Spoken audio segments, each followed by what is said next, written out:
mais le triomphe sur celle-ci. L'homme courageux n'est pas celui qui n'a pas peur, mais celui qui vainc cette peur. Car être libre, ce n'est pas seulement se débarrasser de ses chaînes, c'est aussi vivre de manière à respecter et à renforcer la liberté des autres. L'argent ne crée pas le succès, la liberté de le faire le fera. Si vous parlez à un homme dans une langue qu'il comprend, cela va dans sa tête. Si vous lui parlez dans sa langue, cela va dans son cœur. Qu'il y ait du travail, du pain, de l'eau et du sel pour tous. L'éducation est l'arme la plus puissante que vous pouvez utiliser pour changer le monde. Après avoir gravi une grande colline, on s'aperçoit qu'il y a beaucoup d'autres collines à gravir.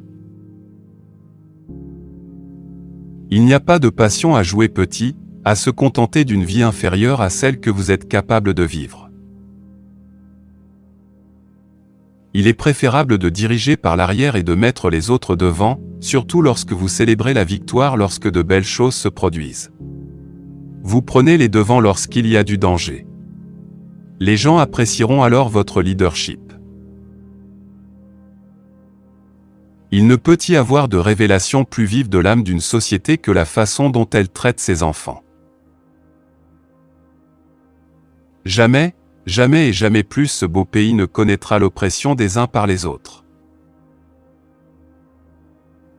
Une bonne tête et un bon cœur sont toujours une combinaison formidable. Lorsque la mondialisation signifie, comme c'est si souvent le cas, que les riches et les puissants disposent désormais de nouveaux moyens pour s'enrichir et s'autonomiser au détriment des plus pauvres et des plus faibles, nous avons la responsabilité de protester au nom de la liberté universelle. Les personnes courageuses n'ont pas peur de pardonner, au nom de la paix. Il n'y a pas de chemin facile vers la liberté, et beaucoup d'entre nous devront passer par la vallée de l'ombre de la mort, encore et encore, avant d'atteindre le sommet de nos désirs. Tant que la pauvreté, l'injustice et les inégalités flagrantes persisteront dans notre monde, aucun d'entre nous ne pourra vraiment se reposer. Un bon leader peut s'engager dans un débat de manière franche et approfondie, en sachant qu'à la fin, lui et l'autre camp doivent être plus proches, et donc en sortir plus forts. On n'a pas cette idée quand on est arrogant, superficiel et mal informé. Notre compassion humaine nous lie les uns aux autres, non pas par pitié ou avec condescendance, mais en tant qu'êtres humains qui ont appris à transformer notre souffrance commune en espoir pour l'avenir.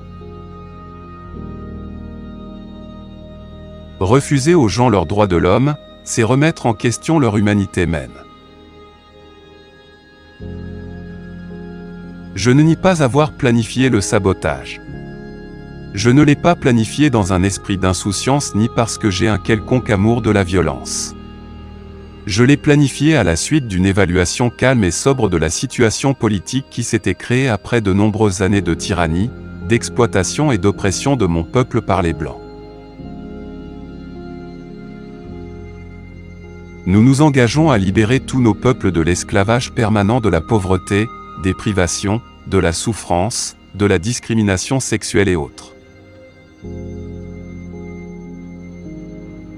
Seuls les hommes libres peuvent négocier. Un prisonnier ne peut pas conclure de contrat. Si vous voulez faire la paix avec votre ennemi, vous devez travailler avec lui. Il devient alors votre partenaire. S'il y a un pays qui a commis des atrocités innommables dans le monde, ce sont les États-Unis d'Amérique. Que la liberté règne. Le soleil ne s'est jamais couché sur une réalisation humaine aussi glorieuse. Je me tiens ici devant vous, non pas comme un prophète, mais comme un humble serviteur de vous, le peuple. Il n'y a rien de tel que de retourner dans un endroit qui n'a pas changé pour découvrir les changements que l'on a subis. J'ai chéri l'idéal d'une société démocratique et libre dans laquelle toutes les personnes vivent ensemble en harmonie et avec des chances égales. C'est un idéal pour lequel j'espère vivre et que j'espère atteindre. Mais s'il le faut, c'est un idéal pour lequel je suis prêt à mourir.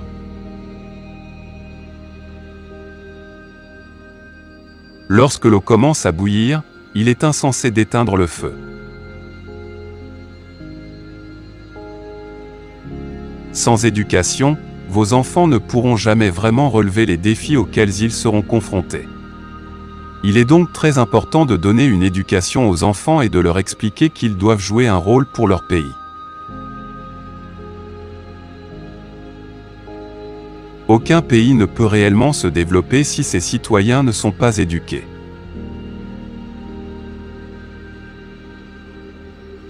Dans mon pays, on va d'abord en prison, puis on devient président.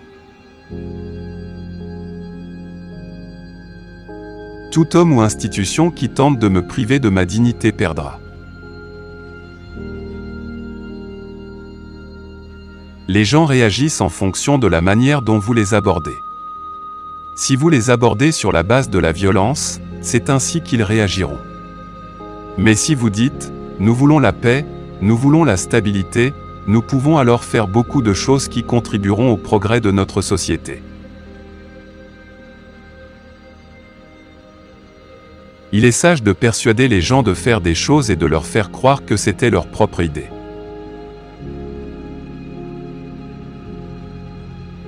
La course à pied m'a appris de précieuses leçons. Dans les compétitions de cross-country, l'entraînement comptait plus que les capacités intrinsèques, et je pouvais compenser un manque d'aptitude naturelle par la diligence et la discipline. J'ai appliqué ces principes dans tout ce que je faisais. Nombreux sont ceux qui pensent qu'il est inutile et futile de continuer à parler de paix et de non-violence contre un gouvernement dont la seule réponse est l'attaque sauvage d'un peuple désarmé et sans défense.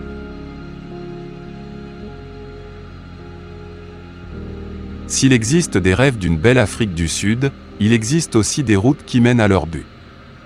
Deux de ces routes pourraient s'appeler la bonté et le pardon.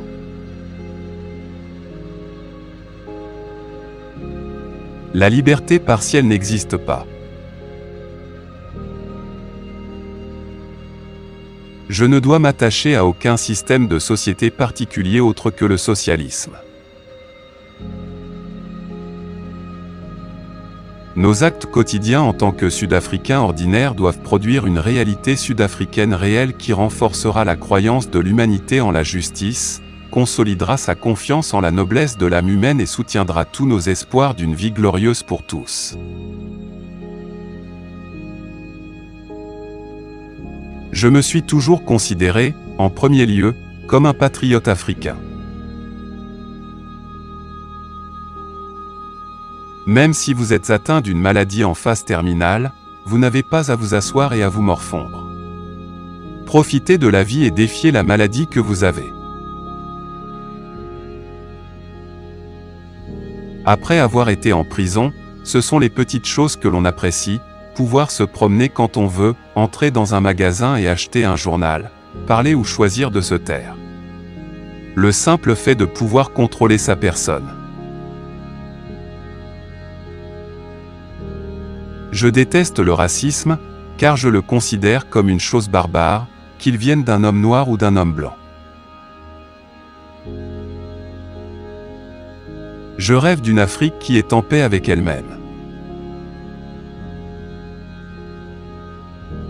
Les communistes ont toujours joué un rôle actif dans la lutte des pays coloniaux pour leur liberté, car les objectifs à court terme du communisme correspondaient toujours aux objectifs à long terme des mouvements de liberté. J'ai commencé à étudier l'art de la guerre et de la révolution, à l'étranger, j'ai suivi un cours de formation militaire. S'il devait y avoir une guérilla, je voulais être capable de me tenir debout et de combattre avec mon peuple et de partager avec lui les risques de la guerre. J'ai été influencé dans ma réflexion par l'Ouest et l'Est. Dans les pays où des innocents meurent, les dirigeants suivent leur sang plutôt que leur cerveau. Que chacun sache que pour chacun le corps, l'esprit et l'âme ont été libérés pour se réaliser. La non-violence est une bonne politique lorsque les conditions le permettent.